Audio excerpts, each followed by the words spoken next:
Tnediet skema li permezz tagħha kumpaniji żgħar u medji magħrufa bħala SMEs ser ikunu jistgħu jieħdu sa 5,000 euro lura fuq energy audits li huma jikkummissjonaw għalihom stess. Dan bit-tama li dawn il-verifiki waslu biex jonqos il-konsum tal-elettriku u aktar minn hekk il-ħela.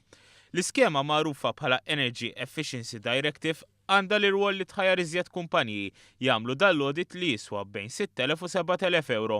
Il-Ministru għall-Enerġija ġew Mizzi qal li din il-verifika tista' twassal għar-roħs qawwi fil-kont. Energy audits biex jara fejn wieħed jista' jtejjeb l-effiċjenza tal-enerġija.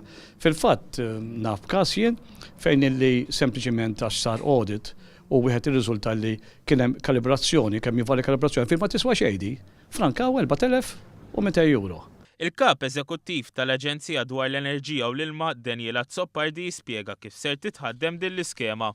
Il-vantaġġ tal-audit li bejħat jiswa bej 6,000 u 7,000 euro hi l-inti bħala owner ta' intrapriża ikollok analiżi dettaljata vis-à-vis l-operat ta' konsum tal-enerġija tiegħek u jipproduċi ċertu recommendations. Hemm recommendations li ma jiswew xejn u jrendu ħafna, hemm recommendations li jiswew ftit rate of return ta' sentej. Din l-iskema nħadmet id fit mal-Malta Business Bureau li rappreżenta fiħdanu kważi n-negozji kollha inkluż il-Kamra tal-Kummerċ u l-Assoċjazzjoni Maltija tal-Lukandi u r-Ristoranti.